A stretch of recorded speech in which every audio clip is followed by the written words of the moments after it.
Marhaban. Allah yabarak fik, akhi Mourad. C'est un grand plaisir en tout cas de te retrouver après tant d'absence.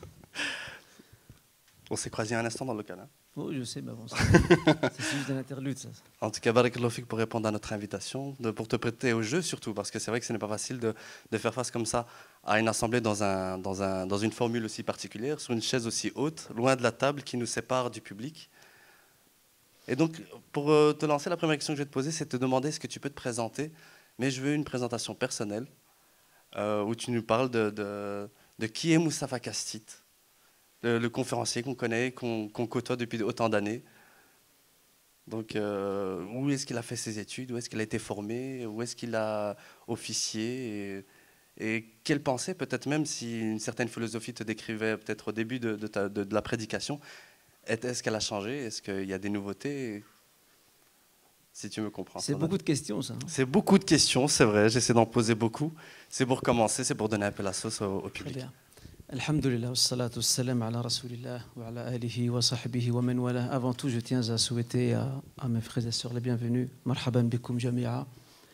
Par la même occasion, je tiens à remercier en même temps les frères de l'association du Jardin des Jeunes qui m'a invité, même si je dois estimer que vous m'avez un peu imposé cette formule, mais je l'accepte, il n'y a pas de problème, Inch'Allah Ta'ala. En tout cas, pendant des années, j'ai eu l'honneur de faire un très grand parcours, un très grand voyage avec le Jardin des Jeunes, à travers des cours, à travers des séminaires, à travers des rencontres, à travers même des voyages réels qu'on a pu faire ensemble avec ces jeunes avec lesquels j'ai partagé de très bons moments et j'en partage encore jusqu'à aujourd'hui.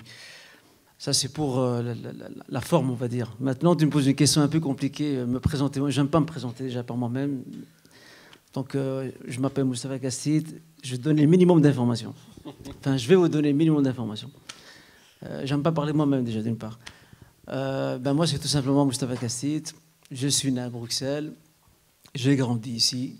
Dieu m'a accordé l'honneur et le privilège de partir étudier à l'étranger pendant 8 ans, donc à Médine. C'était un rêve, en réalité, un rêve d'enfance. C'était un rêve d'enfance. Ma première demande pour rejoindre Médine remonte à l'âge de 12 ans. À l'âge de 12 ans, je voulais déjà faire des études islamiques, mais on m'a dit que j'étais trop jeune et j'ai dû me résigner avec beaucoup de tristesse et d'amertume.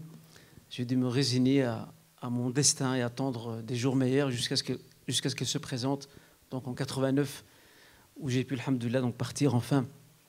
Après tant d'années d'attente et de patience et de persévérance, j'ai pu enfin partir, donc étudier à Médine par la grâce de Dieu. Franchement, passer 8 ans à Médine, c'est inqualifiable. C'est inqualifiable parce que c'est vivre aux côtés du prophète, aux côtés de sa mosquée, vivre dans la ville où il a grandi, plutôt où il a vécu, pardon, vivre dans le bastion de la révélation, vivre dans cette ambiance marqué par le savoir, par les échanges, par les débats, etc. C'était vraiment une très belle expérience que je ne peux pas oublier, que je ne regrette jamais, loin de là. Voilà, tu veux autre chose, Mourad? De retour de Médine. Oui. Quels étaient les défis? On sait que tu as intégré le centre islamique directement. Donc, j'ai envie de dire, il y a une histoire là.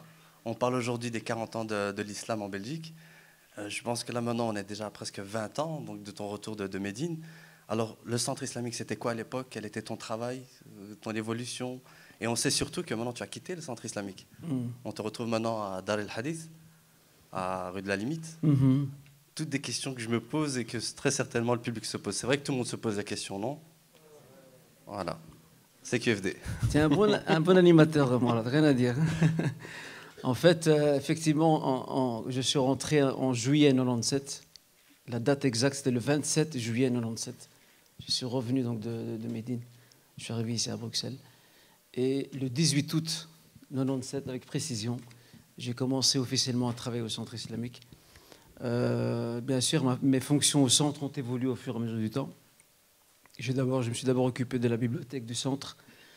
Et après cela, donc, alhamdoulilah, j'ai pu évoluer, gravir les échelons de l'institution en devenant enseignant. Parce que je donnais cours au Jardin des Jeunes, dans d'autres associations, mais je ne donnais pas encore cours au centre islamique. J'ai commencé à donner cours en 99, pour être précis.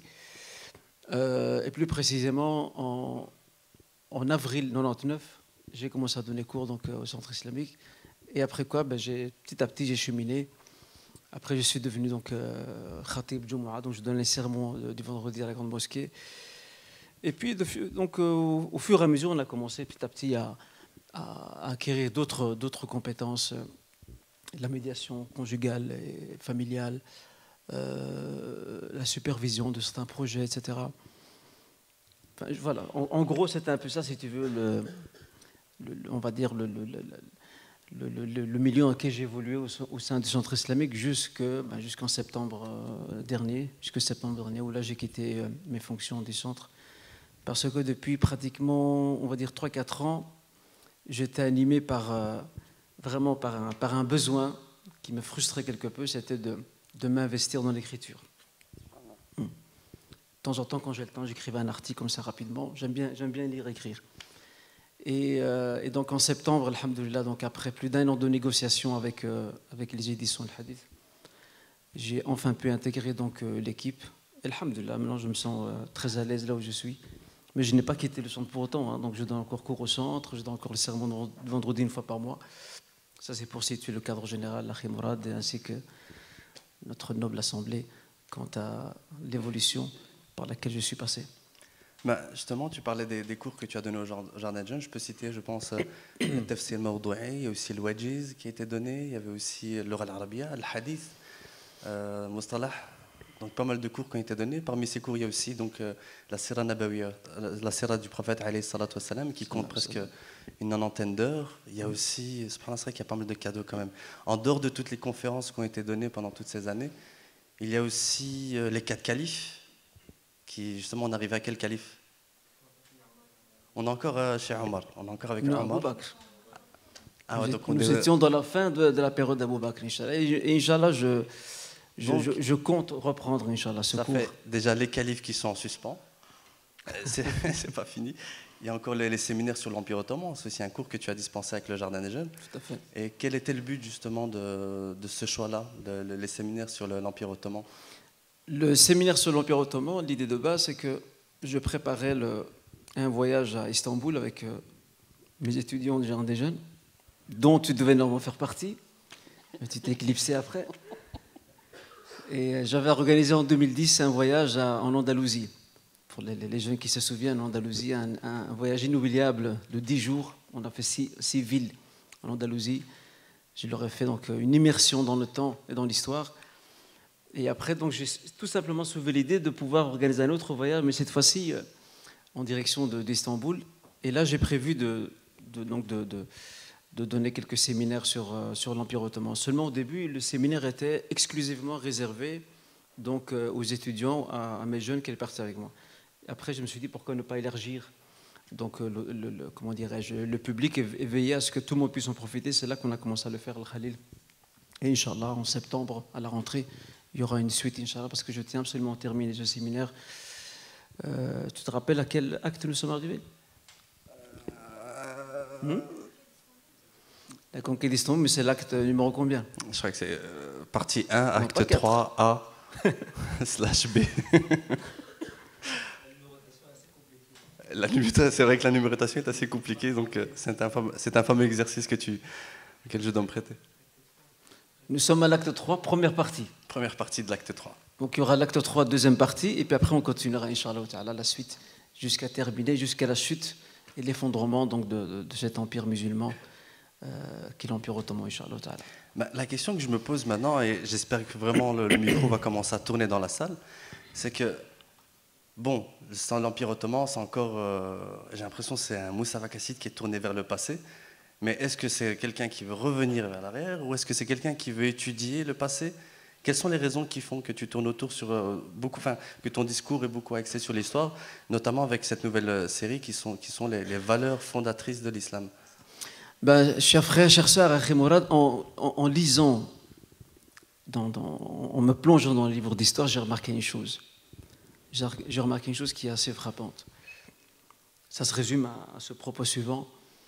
Celui qui ne connaît pas son passé, ne comprend pas son présent et ne peut pas préparer son avenir. Celui qui ne sait pas d'où il vient, ne sait pas où il va. Et le grand problème aujourd'hui de la communauté musulmane au niveau mondial, c'est que nous ne connaissons pas suffisamment bien notre histoire. C'est pour cette raison que j'ai trouvé vraiment utile et pertinent de mener ces séminaires, de les donner, de les dispenser, non pas dans le but de plonger dans le passé, de ne plus se connecter au présent, pas du tout, mais c'est de comprendre le passé pour savoir d'où nous venons, pourquoi et où sommes-nous maintenant et que faire pour l'avenir. Voilà. Je t'ai résumé un peu la philosophie de ces séminaires et voilà, de ces articles sur l'histoire. Alors enfin, maintenant on parle du passé, maintenant le présent, et ce futur, les valeurs fondatrices de l'islam, c'est quoi? Qu'est-ce que tu peux nous dire sur cette nouvelle série qui accueille déjà, donc, comme je l'ai dit précédemment, le frère Nabil El-Nasri pour le mois de juin? Concernant les valeurs fondatrices de l'islam, je me permettrai d'abord d'introduire cette thématique parce qu'il y aura une série de conférences qui seront dispensées durant l'année autour de ces valeurs fondatrices de l'islam. Les valeurs fondatrices de l'islam portent très bien leur nom. Il s'agit de valeurs qui fondent trois choses essentielles. La première chose, elles fondent le système de valeurs islamiques dont une grande partie adhère au socle de valeurs universelles.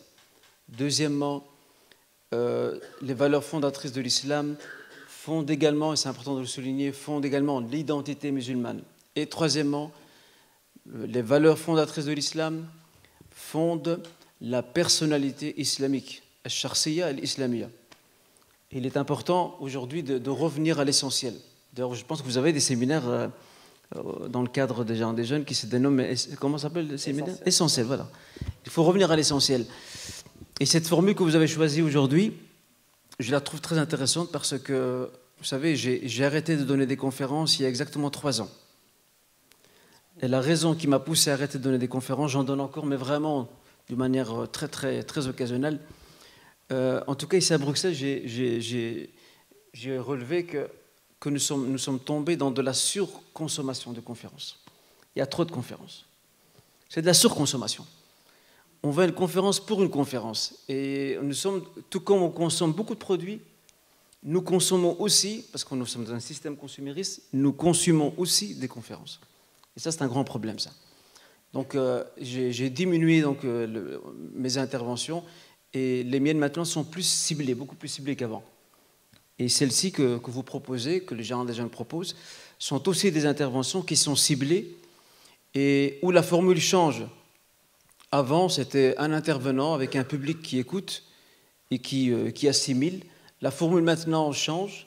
Il s'agit de créer donc une connexion avec le public, une interaction avec celui-ci. En fait, il faut faire passer le rôle d'acteur de l'intervenant au public directement. Voilà. J'ai envie de dire Amen. Amen. Pourquoi pas? Mes frères et sœurs, le micro est à disposition. D'ailleurs, où est-ce qu'il se trouve, le micro? Il se trouve chez le frère Khaled. Tu vas devoir commencer. Il faut assumer.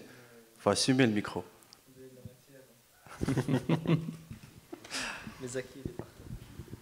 Je vais commencer, Inch'Allah. Je tenais d'abord à dire, là, tantôt Oustad s'est présenté lui-même, j'avais envie peut-être de dire, de présenter Oustad Qastit comme nous on le voit. Ça aussi c'est important. Oustad Qastit, on a tous notre petit chemin où on a commencé à s'intéresser à la religion. Et du temps de Jardin des Jeunes, avec toutes les conférences et les CD, les cassettes, c'était quelqu'un avec qui on était très rapidement en contact. Mais il est très vite apparu que le professeur Qastit, c'est un des rares professeurs qui fait l'unanimité à Bruxelles, respecté par toutes les tendances. Tout le monde reconnaît sa sagesse, tout le monde reconnaît son savoir, on sait que c'est quelqu'un de formé en la matière. Je me souviens toujours d'une réunion qu'on avait organisée au Jardin des Jeunes, où justement on avait fait une réunion, on avait essayé de réunir tous les organisateurs de conférences et les conférenciers pour parler justement de cette problématique du fait que il y avait beaucoup de conférences qui étaient organisées, des fois on avait 3 le même jour, des fois c'était des thèmes très similaires. Et on avait vraiment essayé de réunir toutes les tendances confondues. Et il y avait un moment où la discussion elle n'était pas chaude, mais elle était très animée. Et à ce moment-là, le professeur Qastit, il était en retard, il avait une très bonne raison. Et dès qu'il est rentré, subhanallah, il s'est assis à la table, il a pris la parole et il y a une seraha qui arriva sur la table. Tout le monde était d'accord sur ce qu'il venait de dire, subhanallah. Et ça m'avait vraiment marqué dans l'image qu'on a du professeur. Et aussi cette humilité qui est propre à Ousted.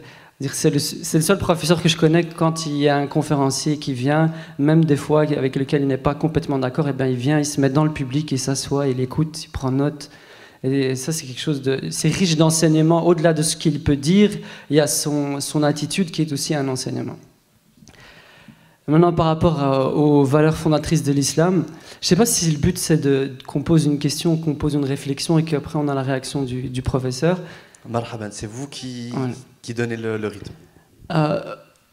Au fil de notre petite expérience qu'on a construite dans l'associatif, il y a quelque chose qui me marque beaucoup lorsque je nous regarde ici en Belgique, la communauté musulmane de Belgique, c'est qu'on est plein de bonne volonté. Il y a beaucoup d'énergie qui sont dépensées dans divers projets. Je veux dire, Bruxelles, c'est vraiment une ville où il y a beaucoup de rahma et beaucoup de baraka, de par ne serait-ce que le nombre de professeurs de qualité qui sont présents sur un si petit territoire, ou le nombre d'associations qui sont ouvertes. Je veux dire, alhamdoulilah, les musulmans de Bruxelles, ils sont vraiment très actifs. Mais dans notre travail fils sabilillah, j'ai l'impression qu'on travaille vraiment de manière individualiste. C'est-à-dire que chacun il a son idée dans sa tête, il a sa manière de voir les choses, sa manière de réaliser, et il y va, bismillah. Sans tenir compte de ce qui peut exister sur le terrain, sans tenir compte des finalités. Même des fois, j'ai pu observer des gens qui ont voulu réunir la communauté, mais de manière individualiste. C'est-à-dire que c'est moi qui réunis la communauté, vous venez tous derrière moi. Ah, toi aussi tu veux réunir la communauté? Ben, viens avec moi dans mon projet, c'est mon projet. Mais je veux dire, même dans notre volonté de réunir, on est individualiste. Est-ce qu'il n'y a pas un manque de compréhension de la notion de collectivité en islam? C'est-à-dire que vraiment comprendre que lorsque je travaille, je travaille en étant membre d'une communauté, et que forcément je dois consulter cette communauté, forcément je dois veiller à travailler avec elle, et que la notion de collaboration en soi, c'est un objectif. Voilà. J'aimerais avoir votre réflexion par rapport à ça. Voilà, il a posé la question, il a répondu. Marhaban, wallah. Pour ton intervention. Quelques mots du professeur pour rebondir. Barakallahu fik, Rizaki. Franchement, je ne sais pas par quoi commencer. Tu as dit tellement de choses vraiment en peu de mots. Barakallahu fik. Moi, j'aime cette image du professeur sallam. Quand il évoque la notion de communauté et de collectivité, comme tu le disais si bien, il évoque l'image du bateau. La communauté est vraiment un bateau. C'est vraiment un bateau, et celui qui choisit de se jeter à l'eau risque de ne pas être sauvé ou repêché. Les premiers acteurs au sein de la Ummah, au sein de la communauté, à développer ce sens d'appartenance à un même bateau, ce sont justement nos imams, nos théologiens, nos professeurs, nos intervenants. Ce sont les premiers à développer cette notion. Alors si eux déjà n'ont pas cet esprit collectif auquel tu fais allusion là tout à l'heure à Rizaki, s'ils n'ont pas cet esprit collectif, on ne peut pas le demander à la base. Parce que moi, je le sais, quelquefois certains frères qui sont très actifs sur le terrain, lorsqu'on leur propose une rencontre, c'est triste à dire, mais il y a certaines susceptibilités. Parce qu'un tel est là, donc il ne va pas venir. Ça se trouve, c'est dommage.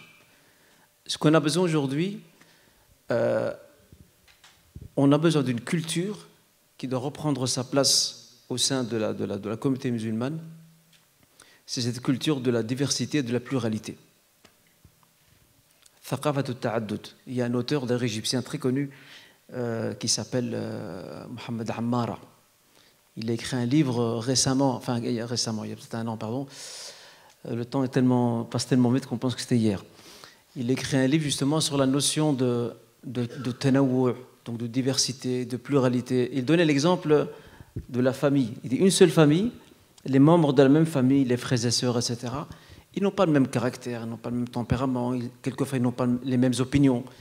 Et aujourd'hui, on a besoin justement de remettre en avant cette culture de la diversité, de la pluralité, afin que les premiers acteurs de la Ummah, de la communauté, apprennent déjà à s'entendre. Parce que ce qui nous arrive ici, nous ne sommes, comment dirais-je, qu'une image miniature de ce qui se passe dans les sociétés arabo-musulmanes. Moi, je me souviens, vous me permettez cette parenthèse, je me souviens un jour, le frère, je peux citer son nom d'ailleurs, le frère Hashmi, que Dieu le garde, c'est un frère afghan qui est responsable du bureau des réfugiés afghans. Dans les années 90, il avait donné une conférence à la mosquée Al-Khalil. Et c'était au plus fort de la guerre civile qu'il y avait entre les talibans et l'Alliance du Nord. Alors, quelqu'un lui a posé la question dans la salle, il lui a dit, mais chef frère Hashmi, comment est-ce possible que ces gens-là, que ces fractions rivales s'entretuent alors que ce sont tous des musulmans? Ils prient tous dans la même direction. Ils ont tous les mêmes actes. Ils posent tous les mêmes actes en termes de piété, etc. Et ils s'entretuent. Et j'ai beaucoup aimé sa réponse. Bon, je n'étais pas là, on me l'a rapporté. J'étais à Médine à cette époque-là, mais on m'a rapporté donc son propos. J'ai beaucoup aimé ce qu'il a dit. Il a dit, en fait, vous voyez ce qui se passe chez nous en Afghanistan, ben, c'est exactement ce qui se passe dans vos mosquées. À la différence près, c'est qu'eux ont des armes, vous n'en avez pas. Voilà la différence. Donc, ce n'est pas faux. Et pourquoi je parle d'histoire, Akhi Mourad? Parce qu'il faut retourner à l'histoire.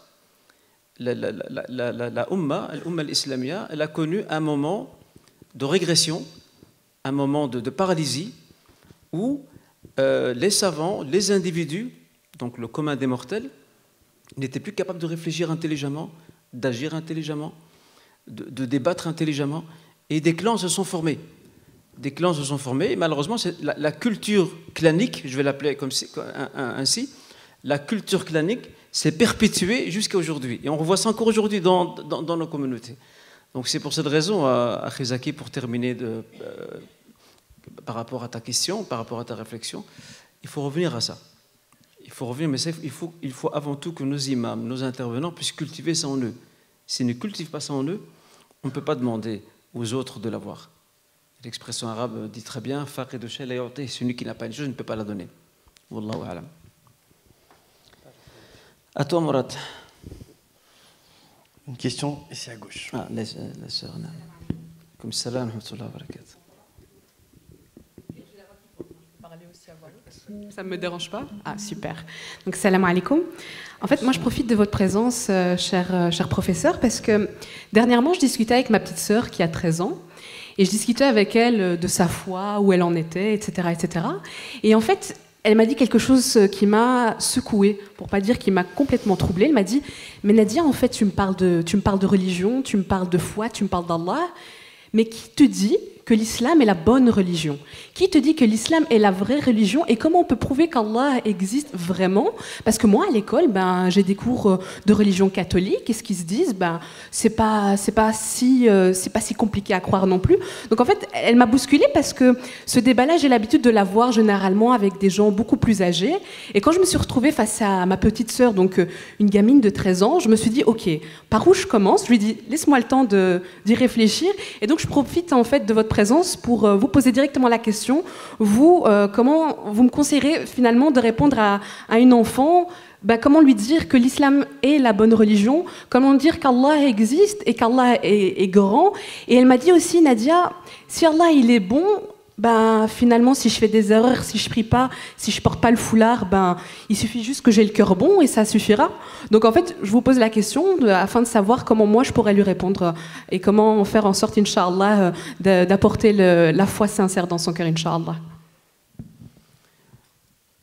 Barakallahu fik, cher sœur. Le grand problème, malheureusement, cette rencontre ne me permettra pas de m'étaler sur ce débat très important et malheureusement très sensible, qui est le fait de voir beaucoup de nos jeunes en primaire, en secondaire, confrontés à un autre système référentiel, je ne veux pas dire d'autres valeurs, mais en tout cas d'autres perceptions de la vie et des choses. Et ces jeunes se retrouvent en fait entre deux feux et ne savent pas quel chemin choisir. Déjà, chère sœur, il y a une première chose très importante.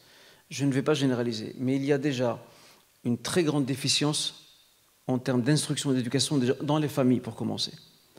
Le problème naît déjà au sein de nos familles. Il n'y a pas assez d'encadrement pédagogique, instructif, didactique dans nos familles même. Alors quand un enfant n'a pas de dialogue, je prends un simple exemple sur la question du dialogue entre parents et enfants. Je remarque, je constate que les nouvelles générations d'aujourd'hui, la génération des jeunes parents d'aujourd'hui reproduit le même schéma pratiquement que celui des parents. Le papa travaille, la mère est occupée ou elle travaille également et ils ne trouvent plus vraiment de temps pour dialoguer avec leurs enfants. Alors il est tout à fait normal que un enfant cherche absolument un autre espace où il peut s'exprimer et surtout où il peut entendre et apprendre. Alors si la famille n'est pas le premier cadre, le premier espace pour encadrer cet enfant, la question se pose, où allons-nous le trouver? Donc, je pense qu'aujourd'hui, chère sœur, la question la plus sensible, la plus cruciale, sur laquelle doivent se pencher nos prédicateurs, nos imams, nos intellectuels, nos professeurs, etc., c'est la question de l'éducation dans les familles. Parce qu'on peut faire beaucoup de débats sur 1001 sujets, mais on oublie l'essentiel. Le devenir d'une société, chère sœur, l'avenir d'une société passe par la famille. Ce qui m'a frappé, un frère m'a rapporté il y a 2-3 ans, il m'a parlé d'un centre culturel hongrois, ici à Bruxelles. Et l'ambassade d'Hongrie encourage vivement ses ressortissants, écoutez bien, hein, ses ressortissants, à inscrire leurs enfants dans ce centre culturel hongrois, parce que là, non seulement ils vont apprendre la langue, mais aussi ils vont apprendre 2 autres choses. Ils vont apprendre leur culture et ils vont apprendre leur histoire. Et donc là, l'enfant, il est protégé, donc il sait d'où il vient et il sait où il va. Et aujourd'hui, quand vous me dites, chère sœur, vous me soulevez ce genre de questions que j'ai déjà entendues auparavant, quand je travaillais au centre islamique, j'ai eu le cas d'un père de famille qui est venu bouleversé. Il me dit, ma fille, qui est à l'UNIF, elle ne croit plus en le Coran. Elle dit à son père, prouve-moi que le Coran, ça parle de Dieu. Moi, je suis cartésienne, je ne crois qu'à ce que je vois. Et ça, c'est un problème, parce que justement, il y a une grande déficience déjà au niveau de la famille. On ne doit pas construire aujourd'hui, on ne doit pas construire ou mettre en avant des solutions, on va dire, intermédiaires. Les solutions intermédiaires ne donnent aucun résultat. Le travail, chère sœur, doit se faire à différents niveaux. D'abord au niveau de la famille, au niveau de nos mosquées et de nos institutions éducatives qui doivent revoir absolument leur pédagogie, importer des méthodes pédagogiques du Maghreb ou d'Orient n'a donné aucun résultat. On ne peut pas parler à un enfant qui est né ici comme si on parlerait à un enfant qui est né au Maroc ou bien en Algérie ou encore en Arabie Saoudite. Ce n'est pas possible. Cet enfant-là, il est né dans un pays musulman, il a grandi depuis qu'il est petit, il apprend l'arabe, il entend l'adhan, il est confronté au sien, il y a un partage référentiel donc, si vous voulez, qui l'unit avec les autres, mais l'enfant qui est ici, non. L'enfant qui est ici est confronté à la différence. Je me tourne vers toi. À la différence, vous voyez. Et comment aider cet enfant à exprimer sa spécificité en acceptant la diversité? Ça, c'est le grand défi aujourd'hui de nos familles, des éducateurs, des imams, etc. Et vous savez quand ça va changer, chère sœur? Moi, je ne suis pas pessimiste. Au contraire, je suis très optimiste et en même temps, je suis lucide. Ça va changer le jour, regardez, le jour où nos familles, où nos parents vont prendre conscience que l'éducation doit s'inscrire au cœur de leurs préoccupations, premièrement, avec quel capital éducatif, moral, spirituel, les parents, à partir de quel capital les parents comptent éduquer leurs enfants? Quel capital veulent-ils léguer à cette nouvelle génération? Et en même temps, nous trouverons un semblant de solution lorsque dans nos institutions éducatives, dans nos mosquées, nos imams, nos acteurs prendront conscience qu'il est temps, au lieu d'hurler sur le minbar pour je ne sais quelle raison, de prendre conscience qu'il est temps de conscientiser les parents. Pourquoi pas que les imams aussi se prêtent au jeu, d'accord, de la proximité, parce que c'est aussi, on a aujourd'hui, dans beaucoup de mosquées, on a le profil de l'imam fonctionnaire. Donc il vient pointer sa carte, il vient donner le sermon, puis après on ne le voit plus. D'accord? Ou alors il vient diriger les prières et puis il disparaît. Eh bien, on voudrait que cet imam-là puisse jouer un rôle social dans sa communauté locale, dans son quartier, qu'il écoute les fidèles, qu'il écoute leurs doléances, qu'il essaie d'être proche d'eux, de les conseiller. Mais même ces imams-là, qui pour la plupart ont une formation religieuse, ils ont besoin d'une autre formation qui est d'ordre pédagogique, social, etc. C'est à partir de ce moment-là, chers sœurs, qu'on verra les choses beaucoup plus claires. Maintenant, on fait du rapiessage, je vous le dis ouvertement. Et moi le premier, on fait du rapiessage. À travers ton discours, on remarque beaucoup de ce désir de changement. On remarque qu'il y a beaucoup d'ASBL, mais qui font parfois la même chose. Je reviens un peu en arrière pour que les sœurs puissent te voir. Non, moi je tourne en même temps. Donc on remarque qu'il y a beaucoup d'ASBL qui parfois font la même chose, si bien qu'à travers leurs identités, on n'arrive pas à les dissocier. On a aussi donc ce désir que les imams et même le discours général change. Il y a ce désir vraiment de changement quand on t'écoute. Mais après, la grande question, c'est comment est-ce qu'on peut faire? Et d'ailleurs, j'ai envie de rebondir pour essayer de rajouter une remarque. Ce que tu disais là tout à l'heure sur l'essentiel. Une parole du frère Abdeslam Matagne que tu connais très très bien, qui disait: aujourd'hui, j'ai l'impression qu'on parle beaucoup de religion, mais très peu d'Allah. Si bien que ce rapport à Allah, subhanahu wa ta'ala, oublié, on est beaucoup dans halal, haram, on doit faire les choses ainsi, on doit faire les choses comme... On est dans les conférences, on parle beaucoup de thématiques diverses, mais parfois même très éclectiques, mais rarement ciblées. Et même dans ce que tu dis ici, mais aussi à travers le discours des professeurs, parfois qui est peut-être un peu... Il faudrait passer à la loupe, une introspection devrait peut-être s'installer. Et est-ce que on n'est pas un peu responsable de l'image que peut véhiculer l'islam, que les professeurs véhiculent, de ce radicalisme peut-être qui apparaît aussi? Donc toutes ces questions sur le changement. Mais comment? Je voudrais attirer votre attention, mes chers frères et sœurs. Il y a exactement 4 ans de ça, il y a 4 ans, au Jardin des Jeunes, j'ai eu une discussion très intéressante avec Abdelhamid qui est ici. Il est juste là d'ailleurs, le photographe, avec notre cher présentateur, modérateur Mourad, et je pense que Mohamed Amin ou bien Khalid est avec nous à ce moment-là. Je ne sais pas si vous vous souvenez, nous avons parlé, non c'était Uthman, pardon, Uthman qui est là-bas d'ailleurs. C'était dans le programme Dragon. Tout à fait. Nous parlions, notre discussion tournait autour de la notion de pédagogie coranique, je ne sais pas si vous vous souvenez. Comment, à partir du livre saint, à partir du Coran al-Karim, que nous récitons aujourd'hui le vendredi et en d'autres circonstances, comment ce livre a réussi à changer des hommes, a construit une nation, a bâti une civilisation. De la matrice de ce livre a émergé une grande civilisation et surtout une grande génération qui est celle des compagnons. Comment en 23 ans le prophète sallam, par le truchement de la pédagogie d'abord mécoise et puis médinoise, comment a-t-il réussi à changer ces hommes qui sont marqués par, on va dire, par le sceau du passé et le sceau de l'histoire? Comment il a pu faire ça? Et le Coran, le Coran al-Karim, c'est un livre qui s'adresse pour tous les temps et toutes les générations. Ce qui a réussi dans le passé peut encore réussir aujourd'hui et demain. Ça, c'est une certitude. Pourquoi? Parce que le Coran al-Karim nous dresse le profil de la personnalité humaine, al-shakhsiyya al-insaniya. Tu comprends? Et donc, si nous revenons à cette pédagogie coranique, mécoise et médinoise, si nous puisons les éléments, les ingrédients nécessaires au sein de nos mosquées, au sein de nos associations, comment dirais-je, dans nos écoles, etc., les familles aussi sont également comment dire, partie prenante de ce projet-là. Si nous nous inspirons de cette pédagogie coranique, mécoise et médinoise, on peut espérer, Inch'Allah, un changement, j'espère, d'ici quelques années. Je ne vais pas dire dans quelques générations, je dirais dans quelques années. Mais il faut revenir à ça, c'est clair. Parce qu'on a fait des constats pendant des années. Nous avons mené des constats pendant des années. Mais en fait, un constat ne change rien. Un constat, il est là. Qu'avons-nous fait pour faire évoluer les choses? Et ça, c'est la grande question. Wallahu a'lam. Je vais revenir sur une question que j'avais posée au début, j'en ai peut-être posé beaucoup d'ailleurs, sur la philosophie que tu pouvais avoir au début de ta prédication et celle d'aujourd'hui. Tu parles par exemple du discours de certains imams ou certains prédicateurs qui devraient changer, qui devraient muter plutôt.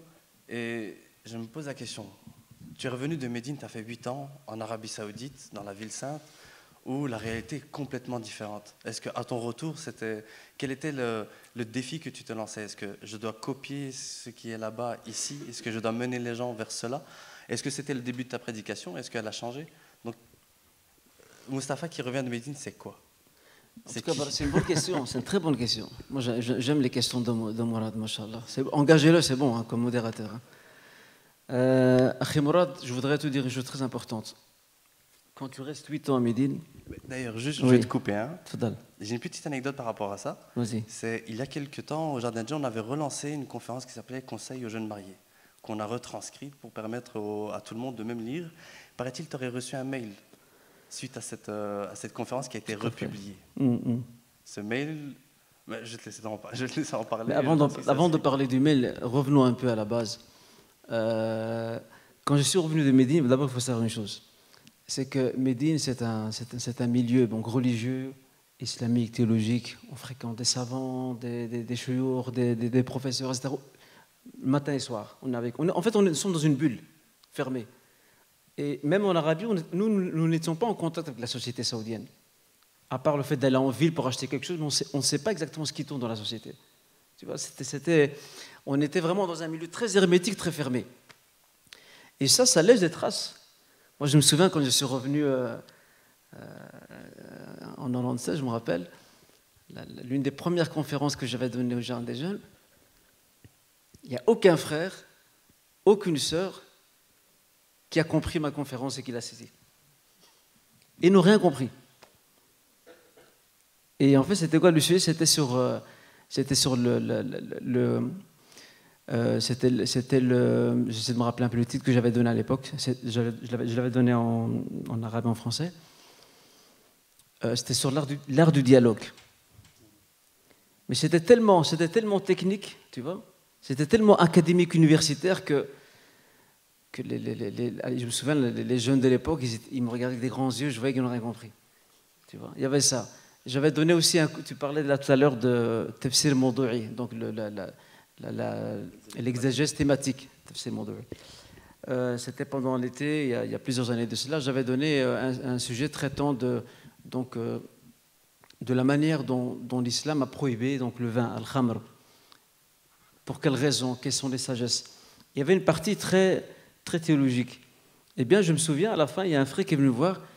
Il m'a dit, monsieur le professeur, j'ai rien compris du tout. Il m'a dit, je crois que je ne suis pas le seul.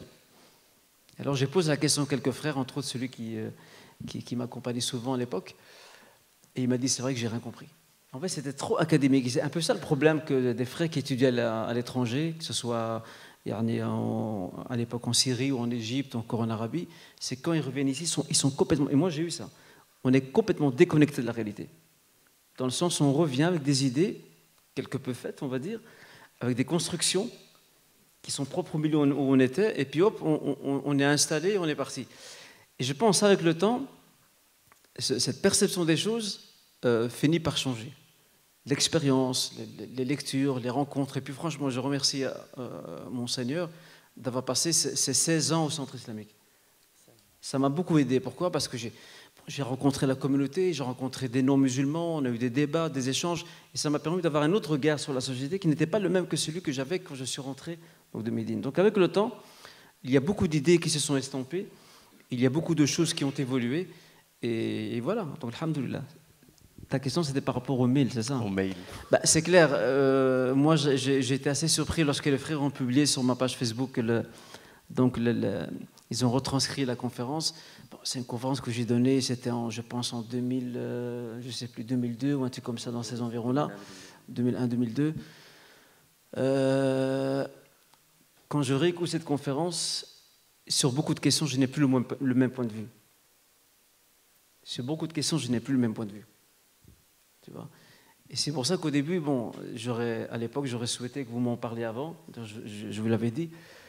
Et j'avais reçu le mail d'une sœur, justement. C'était une sœur qui venait à peine de se convertir et qui ne comprenait pas certains passages de la conférence que vous avez retranscrits. Elle se sentait quelque peu heurtée par certains passages. Ce que je peux comprendre. Pourtant, je n'ai pas dit des choses méchantes. Mais j'avais une certaine lecture, une certaine vision qui, avec le temps, a évolué. Je ne dis pas qu'attention, je ne dis pas que j'ai quitté les sources musulmanes, le Coran et la Sunna. Loin de là, je restais là.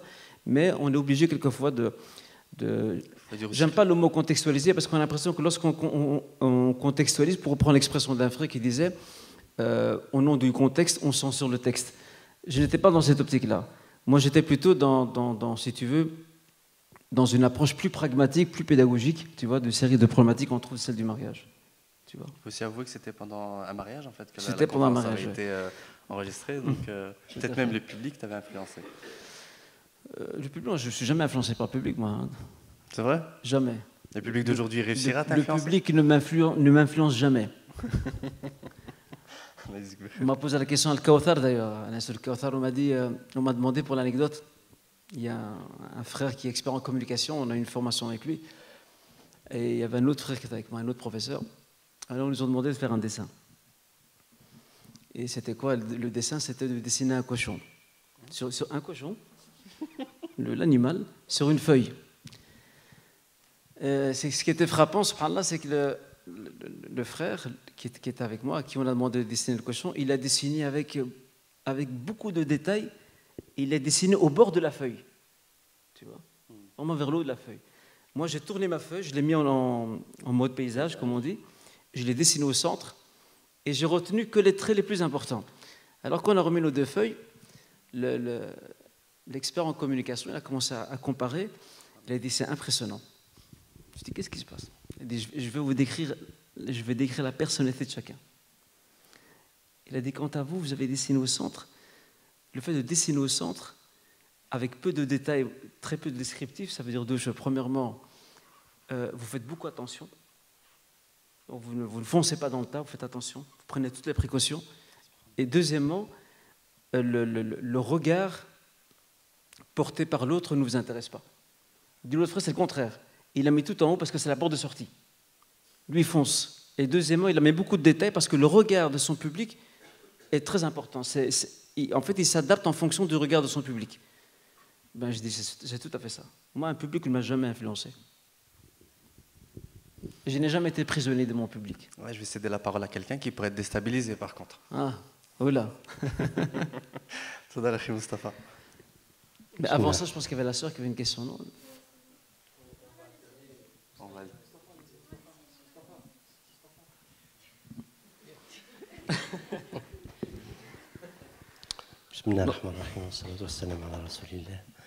En tout cas, c'est un véritable plaisir d'être devant le frère Mustafa et de toute sa jeunesse qui nous entoure, hein, Mustafa. Mourad a parlé 40 ans qu'on a l'islam en Belgique. Et il y a 30 ans, on avait dessiné une vision de ce qu'on voulait comme type de société ou projet de société que l'on voulait. On avait une seule préoccupation, c'était de ne pas perdre notre religion. Et de ne pas perdre nos enfants au travers de la perte de cette religion. Ça, c'était vraiment notre préoccupation.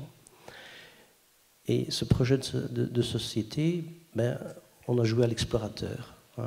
Et, alhamdoulilah, 30 ans après, on occupe tous les champs, que ce soit associatif, culturel, cultuel, sportif, des magasins, des boucheries, des boulangeries, des librairies, tout ce que l'on peut imaginer occuper comme espace, on l'occupe.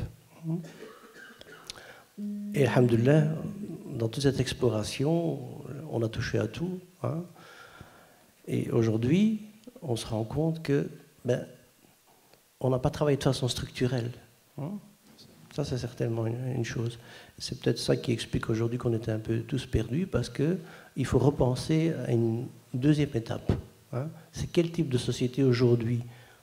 On a dépassé le fait de ne pas perdre sa religion. Alhamdoulilah, on est arrivé à une génération, contrairement à nous, on nous orientait vers les lycées professionnels, techniques, etc. Nos parents étaient limités aussi bien dans le savoir de la religion que dans le savoir éducatif, etc. Et aujourd'hui, on a une génération, alhamdoulilah, qui a du talent incroyable, et qui sort de ses tripes le maximum qu'elle peut pour évoluer et donner tout ce qu'elle peut.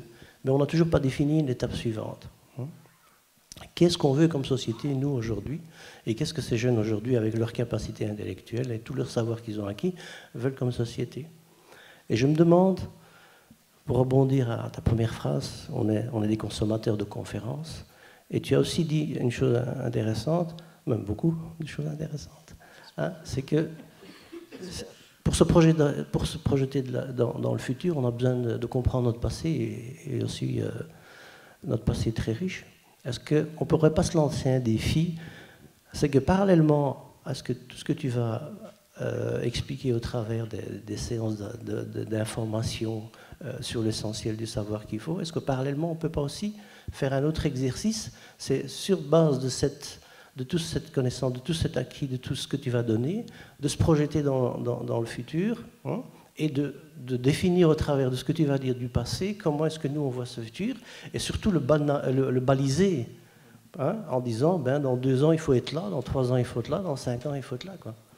Donc moi je me demande si ce n'est pas une bonne opportunité, à nouveau qui nous est donnée pour continuer ce qu'on a commencé à 30 ans, mais avec une deuxième étape.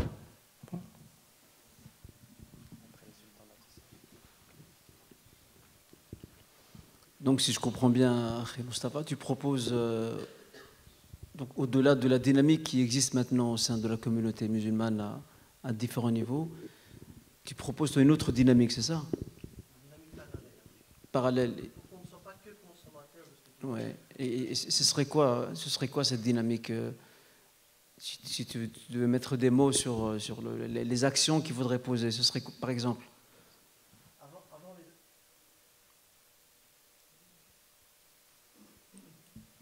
Avant les actions, c'est la vision de la société que l'on veut.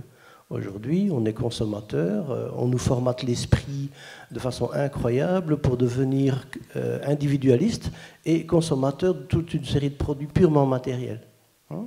Donc à nous à définir quel type de société on veut. Est-ce que c'est une société pluraliste avec comment on peut vivre nous avec des non-musulmans, ou bien vivre uniquement en communautarisme si c'est une autre alternative, etc., etc. Donc comment est-ce qu'on se projette dans 10 ans, dans 20 ans, etc. Et pas simplement suivre un mouvement, hein, qui est culturel et qui est vraiment une lobotomie d'une influence qui n'est pas la nôtre peut-être. Hein. Et moi je voudrais profiter de ce que tu vas donner dans ces séances de formation pour nous aider à définir cette vision et les moyens pour y arriver en tout cas. Ce que tu dis est très intéressant parce que tu me rappelles l'histoire d'un prêtre brésilien. Mais subhanallah, je ne me rappelle plus j'ai lu son livre dans les années 80, mais je ne me souviens plus de son nom en réalité. Il était quelque part, si tu veux, le père de la pédagogie et de la conscientisation. Je ne me souviens plus de son nom. Il a fait au Brésil un travail impressionnant où il a restitué donc aux pauvres du Brésil, d'accord, donc les déshérités, on va dire, il leur a restitué donc le rôle. Ce ne sont plus des objets, ce ne sont plus des gens en marge de la société, mais ce sont des sujets, des acteurs, tu vois. Et ce qu'on a besoin aujourd'hui, pour un peu paraphraser ce Brésilien, ce qu'on a besoin, c'est une vraie pédagogie de conscientisation qui va à tous les niveaux. Et je crois, Allah alam, à travers ce projet, Inch'Allah, que je soutiens avec force, que mènera donc le Jardin des Jeunes, je pense que le Jardin des Jeunes, bien sûr pas tout seul, il faut d'autres acteurs, mais le Jardin des Jeunes peut, à travers ces séminaires qui seront proposés plus tard, Inch'Allah, via les valeurs fondatrices de l'islam ou encore essentielles, c'est de proposer justement cette manière de penser l'avenir, mais sans perdre ses repères.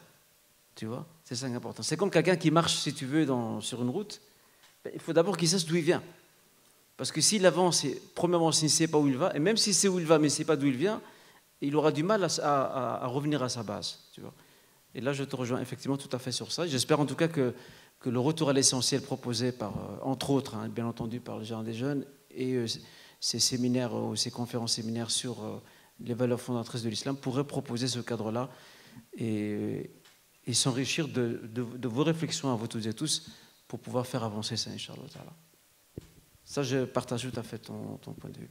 Parce que là, on a l'impression que la dynamique communautaire ressemble à des barques sur l'eau.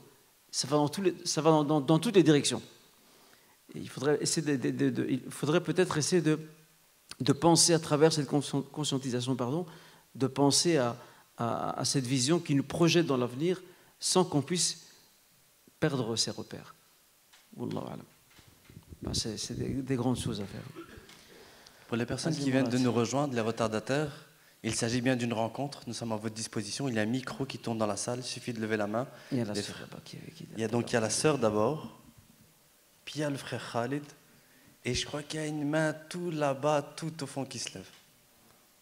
Une main juste à côté de notre très cher professeur Daoud Van Beveren, qui est présent avec nous. Allah khair.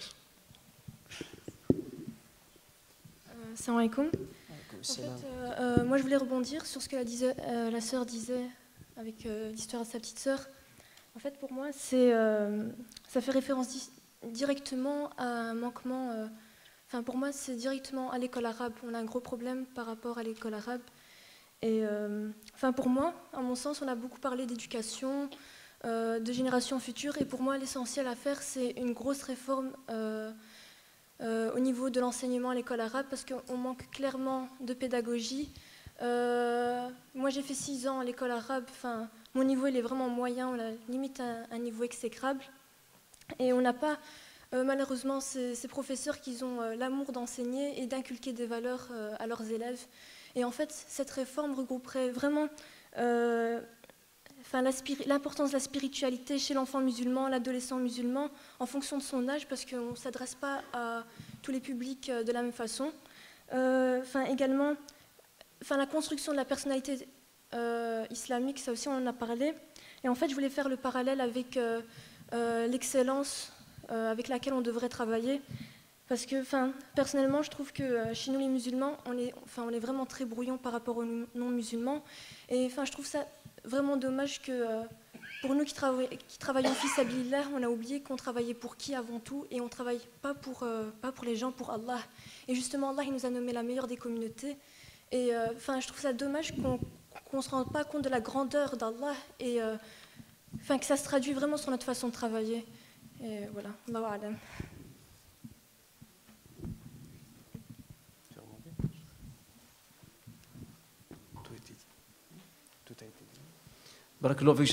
En fait, vous rejoignez exactement l'idée qui a été soulevée là tout à l'heure, la grande problématique de cette déficience que nous avons en termes didactiques, pédagogiques. Dans les années 30, il y avait un grand savant d'Algérie, que Dieu le couvre de sa clémence, le Cheikh Abdelhamid Ben Badis, rahimahullah. Il avait écrit un très long article sur l'état de l'enseignement en Algérie, mais à travers cet article-là, il visait tout le monde arabe et musulman. Et il expliquait dans cet article que l'enseignement arabe et islamique était depuis des siècles frappé par une paralysie. Pour preuve, surtout le colonisateur français particulièrement, lorsqu'il s'installe au Maghreb, il crée des écoles parallèles. Et les jeunes, les enfants préfèrent aller dans ces écoles parallèles françaises, mieux organisées, avec une pédagogie très moderne, que d'aller dans les écoles arabes islamiques où ils sont en retard de 5-6 siècles. Ils n'ont pas mis à profit toutes ces nouvelles technologies, toute cette science de l'éducation qui aujourd'hui est très performante. Ils n'ont pas mis à profit tout ça. Et donc il y a vraiment cette problématique, chère sœur, qui revient à la base même de l'enseignement. Parce que quel est le premier verset qui a été révélé au prophète Mohammed sallallahu alayhi wa sallam? N'est-ce pas Iqra, lis au nom de ton Seigneur. La lecture, l'instruction représente la base même de toute nation avancée. Je regardais il n'y a pas longtemps un documentaire sur la Corée du Sud. Comment ce pays, en 50 ans, un pays pauvre en ressources naturelles, un pays qui sortait d'une guerre qui l'a terrassé, tout était détruit, comment en 50 ans ce petit pays, qui est sur le nerf de la guerre avec son voisin, la Corée du Nord, comment a-t-il pu en 50 ans devenir une puissance internationale mondiale qui rivalise avec les États-Unis, avec la Chine, etc. Mais ce qui était frappant dans ce documentaire, au-delà de la culture confucéenne qui est propre donc aux Sud-Coréens qui leur enseignent la discipline, le sens du travail, le sens des valeurs, etc. Mais une chose impressionnante qui m'a touché dans ce documentaire, c'est les moyens dépensés par les familles et par l'État pour l'éducation et l'instruction. Et la clé de la réussite, c'est ça. Et un auteur que j'aime beaucoup, c'est Shakib Arsalan. Shakib Arsalan, qui était libanais, né en 1869, décédé en 1946, qui a vécu en Europe pendant plus de 20 ans parce qu'il était exilé. Les Français l'ont chassé et il s'est retrouvé donc à Genève et à Lausanne. Il a écrit un livre qui s'appelle La Renaissance arabe, An-Nahda al-Arabiyya, la Renaissance arabe. Dans ce livre, il met au cœur de la réforme, au cœur de la Renaissance, la nécessité de s'intéresser de plus près à la manière dont on transmet le savoir, on transmet nos valeurs et surtout on transmet notre dîn. 3 choses, le savoir, les valeurs et le dîn. 3 choses. Et c'est pour ça qu'il appelait vraiment à une réforme radicale de notre manière de penser l'éducation et l'instruction. Et aujourd'hui, à notre état, à notre échelle à nous, miniature, si nous ne repensons pas en tant qu'acteurs, en tant qu'éducateurs, professeurs, imams, etc., et même en tant que parents, si on ne repense pas la manière d'éduquer, d'instruire donc nos nouvelles générations, je crois que l'idée de Sim Mustafa risque de ne jamais se concrétiser. Parce que qui conscientise? Quels sont les acteurs de la conscientisation? Ce sont ceux qui sont eux-mêmes conscientisés. Qu'est-ce qui conscientise? C'est le savoir, c'est l'instruction, etc. Et je vais vous donner un exemple. Ensuite, je cède la parole à Mourad. Observez la foire du livre de Bruxelles. Elle se tient où? À Tour et Taxi. Tour et Taxi, ça se trouve où? Molenbeek. Molenbeek. Qui habite Molenbeek? Le gros de la communauté, en tout cas le gros de la population donc molenbeekoise, c'est une population donc musulmane. Et ce qui me frappe à chaque fois que je me rends à la foire du livre, on compte sur le bout des doigts les musulmans qui sont là. En revanche, si à Tour et Taxi, ils avaient lancé, je ne sais pas moi, des réclames ou soldes pour des vêtements, des chaussures, des sacs à main, etc., alors là, vous aurez eu la ruée vers l'or. Là, tout le monde y serait rendu. Et c'est ça qui est dramatique. À l'époque de l'Andalousie musulmane, vous savez comment les familles se concurrençaient à Cordoue, Cordoba? Était considéré comme un signe de noblesse pour une famille le fait d'avoir, premièrement, des livres chez soi, pas des assiettes avec le pain et tout ce qui s'ensuit, ou 50 services, non. D'avoir des livres chez soi et d'avoir dans sa famille des gens instruits et d'un niveau d'instruction très élevé. Ça, c'était un signe de noblesse dans les familles courdouanes musulmanes de l'époque. Aujourd'hui, on n'a plus ça. Il y a la sœur qui voulait...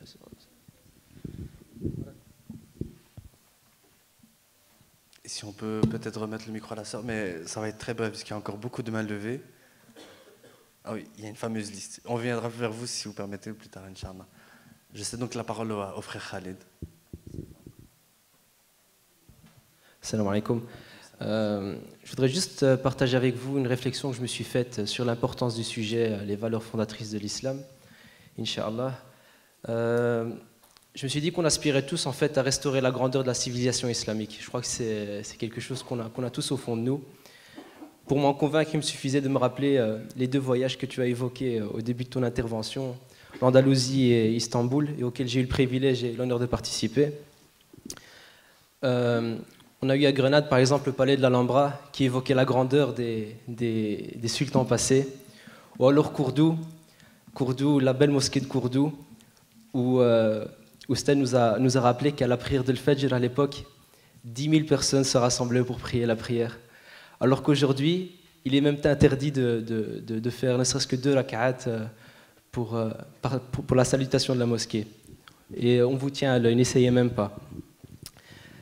Mais ce n'est pas en faisant des rêves éveillés ou en se drapant de la couverture de la nostalgie ou en se remémorant avec mélancolie les exploits de nos glorieux ancêtres que nous redorerons le blason de l'islam. Je me suis dit que cela nécessitait bien plus, et comme tu l'as remarqué si souvent durant les cours que tu nous as donnés, ça nécessite de la sincérité, mais surtout du travail. Et afin d'y parvenir, il nous suffit de nous inspirer de la vie de notre bien-aimé prophète Mohammed sallallahu alayhi wa sallam, de ses compagnons et de nos illustres ancêtres. Alors qu'est-ce que la vie de ces géants de l'histoire peut nous apporter à nous modestes musulmans qui vivons ici à Bruxelles au XXIe siècle? Eh bien, en faisant ce travail de réflexion, on apprendrait que ce qui fait la grandeur de ces hommes et de ces femmes, parce qu'il y a de grandes femmes qui ont marqué l'histoire de l'islam, ce ne sont pas le nombre de batailles qui ont été remportées ou d'ennemis terrassés, mais bien la beauté des valeurs que ces hommes et femmes portaient au quotidien. Ce sont ces valeurs profondes qui ont transformé ces Arabes inconnus qui vivaient dans les plaines désertiques d'Arabie en les héros que l'on connaît aujourd'hui. Ce sont ces valeurs, les valeurs fondatrices de l'islam, qui ont façonné ces hommes et femmes. Alors moi j'ai juste une petite question, si tu me le permets, Osted.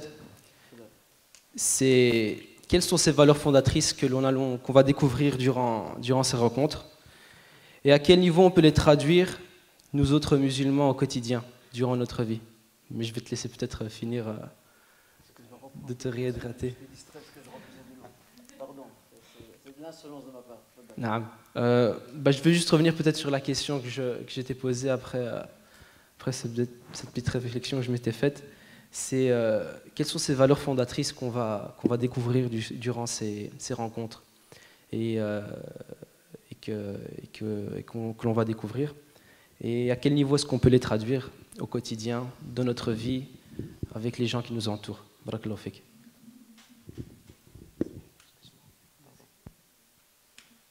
Barakallahu fik, Akhi Khalid. Là, tu nous ramènes au cœur du sujet pour lequel nous nous sommes réunis aujourd'hui, ou autour duquel nous nous sommes réunis. Ce qui sera proposé, Inch'Allah Ta'ala, durant les mois à venir et surtout à la rentrée, c'est une série de thématiques tournant effectivement ou s'articulant autour des valeurs fondatrices de l'islam. Je serai incapable maintenant de recenser le nombre de valeurs qui seront abordées, tellement elles sont nombreuses. Et je pense qu'il y aura un travail à faire, Inch'Allah, un travail sélectif à procéder afin de choisir de la manière la plus réfléchie ces valeurs fondatrices qui seront retenues et qui seront sujettes donc à réflexion. Ça, c'est d'une part. D'autre part, ce qui nous intéresse, Inch'Allah Ta'ala, dans ces futures rencontres, Inch'Allah, ce n'est pas seulement ou plutôt ce n'est pas que la rencontre se mue en conférence, ce ne sera pas ça le but, mais c'est d'essayer de réfléchir quant à la manière de traduire ces valeurs fondatrices dans notre quotidien. Parce qu'on écoute beaucoup de discours, de sermons de vendredi, de conférences, de discussions, d'échanges, etc. Mais Mustapha, là tout à l'heure, notre grand frère Mustapha avait très bien fait de rebondir dessus. Nous sommes toujours dans la consommation, on le sait. Je prends un exemple qui me tient à cœur. J'en parlais ce matin encore avec des frères. La question de la ponctualité. Eh bien, la ponctualité, ça peut étonner certains, mais la ponctualité fait partie des valeurs fondatrices de l'islam. Pour preuve, nos prières, les 5 prières que nous accomplissons tous les jours, sont normalement censées nous apprendre et nous éduquer, nous inculquer cette notion de ponctualité. Mais on ne l'a pas. C'est pour ça qu'on dit souvent qu'il y a 2 types de rendez-vous, le rendez-vous arabe et le rendez-vous islamique. C'est triste. Tout comme il y a 2 Inch'Allah, il y a Inch'Allah arabe, Inch'Allah islamique. Il y a Inch'Allah peut-être, j'en sais rien, et Inch'Allah qui veut dire je vais agir. Et donc ce qui nous intéresse, Akhi Khalid, à travers ces différentes rencontres qui se tiendront, Inch'Allah, à la rentrée, c'est de réfléchir comment, au quotidien, avec vous, Inch'Allah, comment traduire dans notre quotidien donc, ces valeurs fondatrices pour qu'elles fassent partie non seulement de notre quotidien, mais de nos habitudes, et qu'elles deviennent pour nous une philosophie de vie. Parce que quand je vous parlais là tout à l'heure de ce documentaire sur la Corée du Sud, ce qui m'a frappé dans ce document, c'est que les Sud-Coréens sont très imprégnés par cette culture donc de Confucius, qui leur enseigne le sens du travail, le sens des valeurs, etc. etc. Mais en suivant ce documentaire, je me suis fait la réflexion, mais nous aussi, on a les mêmes valeurs. Nous aussi, nous avons le sens du travail, le sens du sacrifice, le sens de la responsabilité, etc. Mais où sont-elles ces valeurs?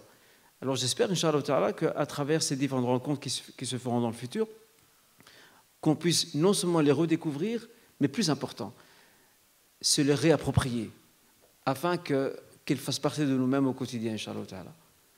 Wallahu a'lam. Une question là-bas au fond. Salam alaikum.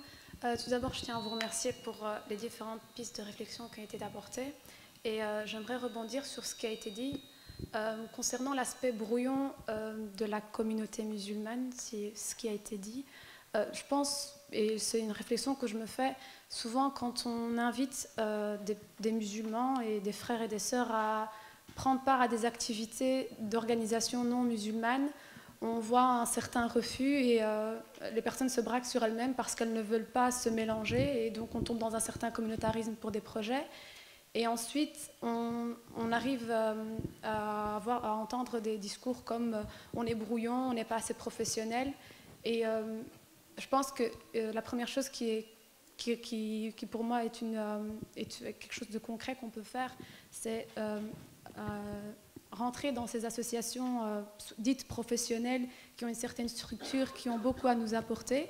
Tout d'abord pour apprendre et prendre de leur structure et ensuite pour être dans une scène publique non musulmane. Parce que effectivement, moi aussi, je me suis rendue à la foire du livre et je me suis sentie gênée, petite, et on me regardait comme si les femmes musulmanes n'existaient pas, tout simplement dans ce genre de rassemblement. On est présent, bien sûr, quand on parle de notre religion, de notre foi, mais on est peu présent dans des domaines qui, selon nous, ne nous concernent pas directement, et je trouve que c'est assez attristant.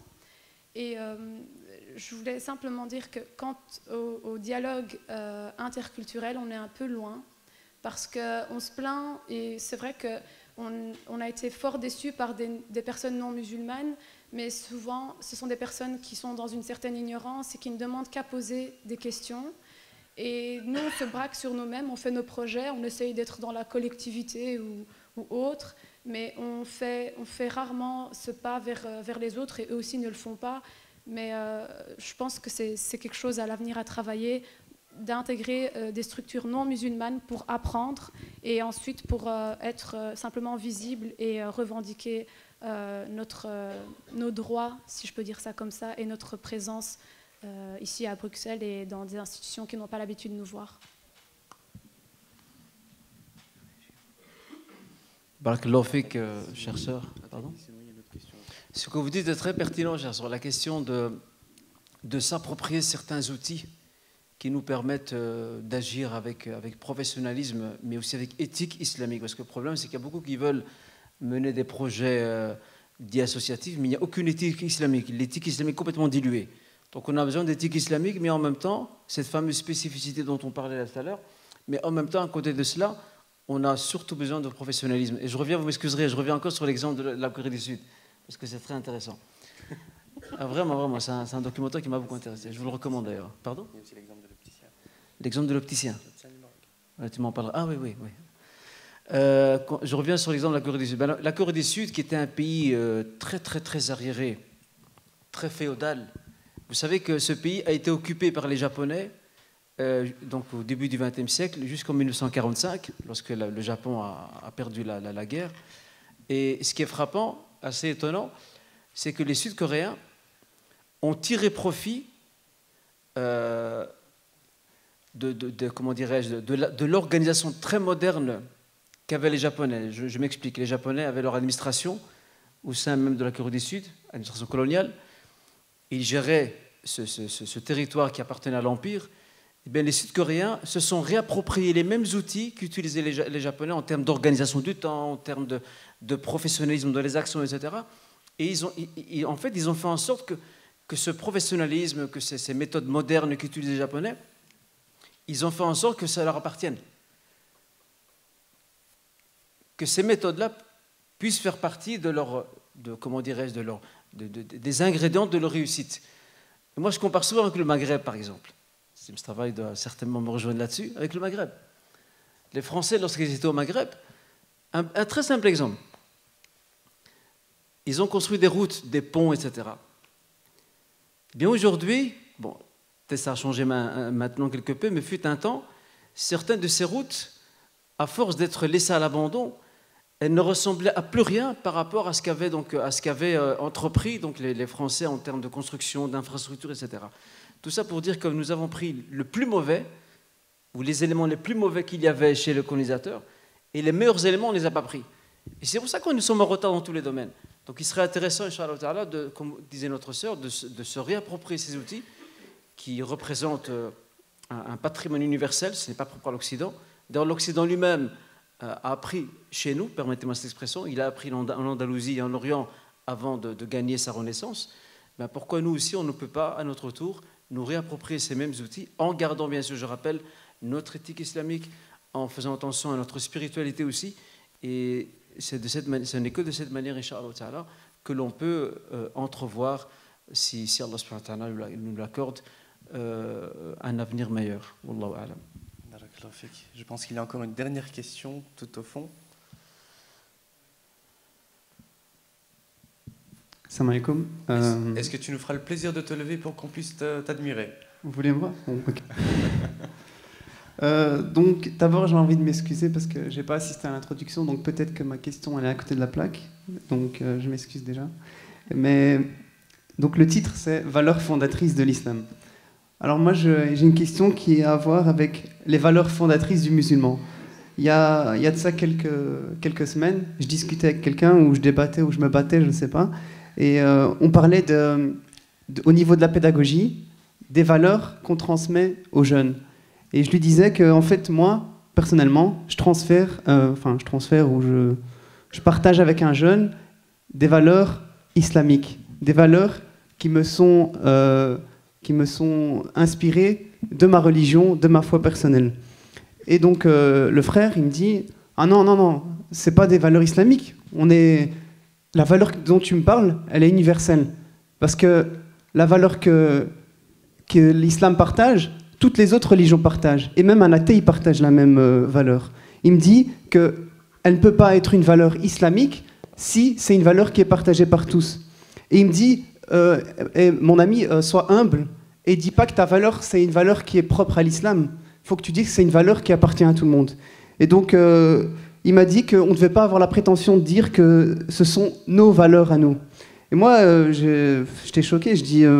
non, moi, ces valeurs, elles sont certes partagées par tout le monde, mais moi, c'est parce que je suis musulman que ça me pousse à encore plus partager ces valeurs-là et que ça me pousse à les appliquer de manière de manière stricte, ou je ne sais pas comment on peut dire ça, même si le mot il fait peur. Mais bon.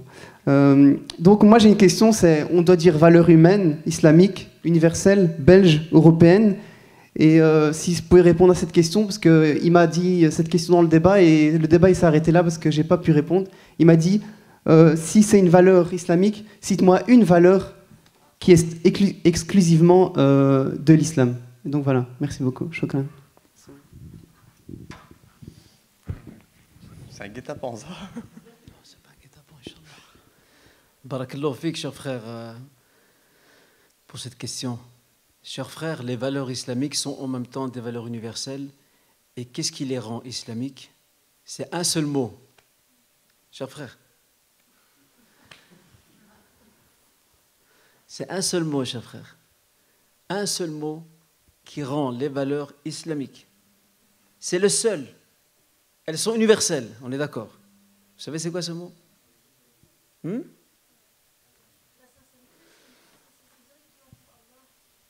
Il y a un mot bien précis. Non.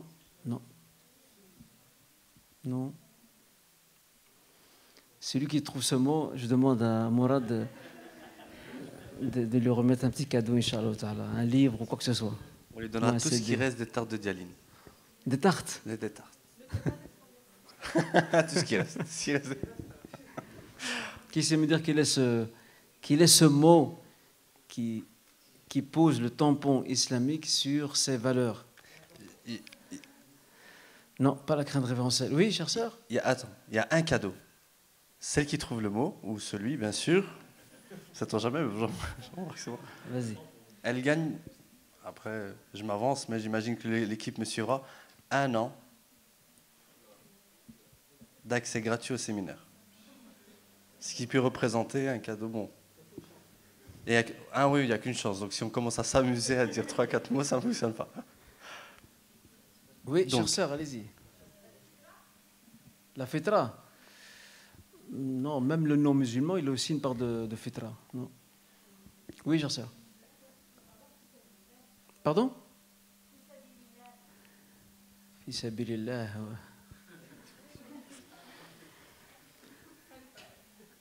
Fisabilillah, oui, mais peut-être reformuler ça d'une autre manière. Ça, c'est nous, ça fait ça. Entre nous, ça fait Fisabilillah. Non, pas la source. Il y a quelqu'un qui dit ici L'intention, non. Personne non musulman peut avoir aussi une très bonne intention. Peut-être pas pour Dieu, mais il y a un autre mot qui distingue très bien, c'est oui. Oui.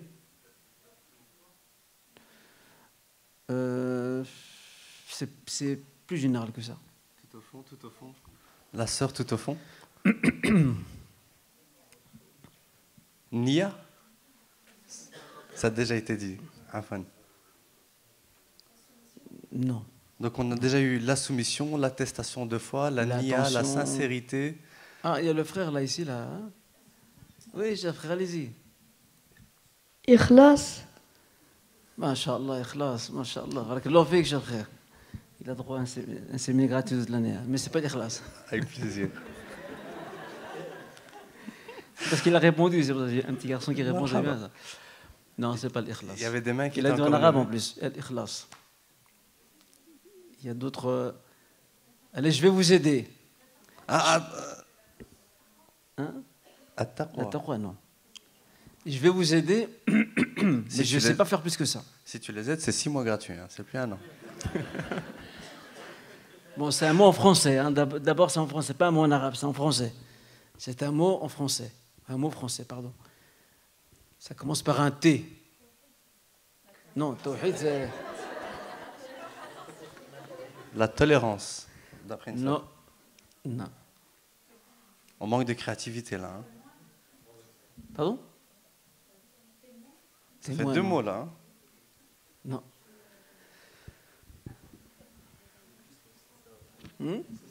Ça commence par un T. C'est en combien de lettres? On va jouer à bonne pendu. Combien de lettres?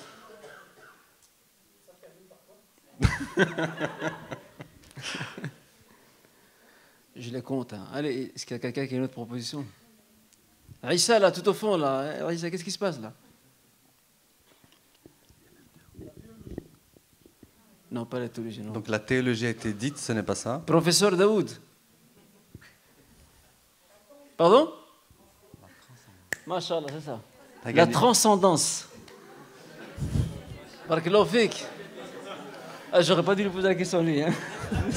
C'est un professeur.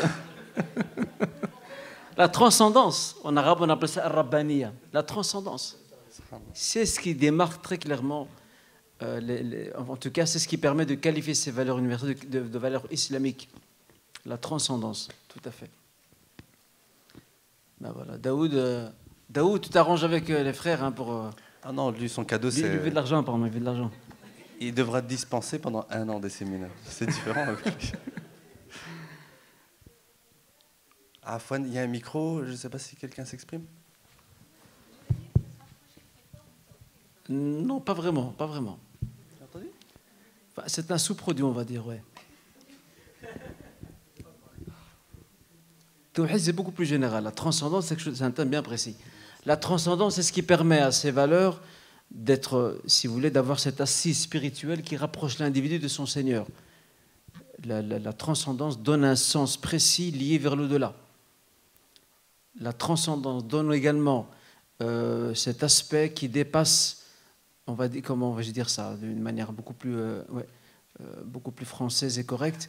La transcendance permet à ces valeurs d'être des valeurs élevées qui élèvent la personne vers son Créateur subhanahu wa ta'ala et qui n'appartient pas, ces valeurs n'appartiennent pas, même si elles sont entre les hommes, elles ne sont pas définies, du moins dans leur portée, par les hommes eux-mêmes. Par exemple, Confucius, on parlait de lui tout à l'heure, il a mis sur pied un système de valeurs qu'il a codifié, que les Asiatiques suivent à la lettre pratiquement. Or, les valeurs islamiques ne sont pas, entre guillemets, elles ne sont pas, si vous voulez, répertoriées ou classées par les hommes. Les valeurs islamiques relèvent d'une inspiration. Il y a le souffle divin, voilà. Le souffle divin se retrouve dans les valeurs islamiques. Et c'est ça le sens même de la transcendance. Donc elles sont universelles, mais elles sont islamiques grâce a cette particularité qu'est la transcendance sur l'Arab. Je te laisse conclure, Inch'Allah, Mourad. Barakallahu fikoum. Un grand merci. Je pense que c'est une réussite pour une première édition. Le début d'une longue série, Inch'Allah. On vous attend au prochain, donc le 15 juin, avec le frère Nabil Nasri, auteur du livre Les 7 défis capitaux. Je vous invite tous et toutes à vous inscrire à la newsletter. Comme ça, on vous enverra alors le thème, qu'on puisse alors essayer de travailler le sujet pour cette rencontre-là, afin que les discussions, les questions, les échanges tournent surtout sur cette thématique. Évitons le maximum les digressions, même si elles apportent beaucoup. Barakallahu fikum en tout cas pour votre présence. Un grand merci pour pour avoir répondu à l'invitation. Et comme me rappelle le frère Khalid, je tiens tout particulièrement au nom du Jardin de Jeunes et très certainement en votre nom à remercier notre professeur. Barakallahu fik pour t'être prêté au jeu. Jazakallah khair pour toutes ces années que tu nous as offert, que ce soit, je parle là en tant que responsable du Jardin de Jeunes, mais aussi en tant que jeune musulman de Bruxelles, qui a grandi avec cette proximité. Et Allah subhanahu wa ta'ala sait combien de fois j'ai déjà lu des mails qu'on a reçus de personnes qui rêveraient de pouvoir te côtoyer, discuter avec toi, notamment des frères du Gabon. Subhanallah. Donc une da'wa qui arrivait très très très loin, lillahi alhamd. Donc barakallahu fik, jazakallahu khayran. Et à très bientôt pour la suite des épisodes. Inch'Allah, barakallahu fik, Akhi Mourad. Je tiens à remercier les organisateurs, les responsables de l'association du Jardin des Jeunes. Je remercie aussi toute cette noble assemblée présente ici, les frères et les sœurs. Et je voudrais juste reprendre, si Mourad me le permet, le corriger sur une chose très importante. Si aujourd'hui je suis ce que je suis, c'est avant tout grâce à Allah Azza wa Jal. En premier lieu, Al-Fadl, Alhamdulillah subhanahu wa ta'ala. Deuxièmement, c'est grâce à mes parents. Et troisièmement, c'est grâce à vous toutes et tous qui m'avez encouragé, qui m'avez suivi dans ces différents cours, conférences, séminaires que j'ai pu donner. Et je termine quand tu parles de l'histoire du frère d'où ça, du Togo? Du Gabon, pardon. Enfin, je ne sais pas, machallah, il doit certainement avoir au Gabon des gens, des personnalités, des grandes pointures qu'il pourrait fréquenter encore mieux que moi. Je dirais tout simplement, je m'inspire de la parole de Bilal. Bilal qui était le mu'addin attitré du prophète sallallahu alayhi wa sallam. Lorsque Abu Sufyan le revoit après plus de 10 ans, alors qu'il est un homme libre, et plus que ça, il est un homme libre et c'est un homme choisi par Dieu, c'est un conseiller proche du prophète sallallahu alayhi wa sallam, alors qu'à l'époque, pour les Arabes de l'époque, de la Jahiliya, l'esclave n'avait aucune place, n'avait aucune voix au chapitre de la société, il n'était pas reconnu, il n'existait pas dans l'échelle sociale. Et là on voit Bilal, qui hier était esclave, devient aujourd'hui le conseiller du prophète sallallahu alayhi wa sallam.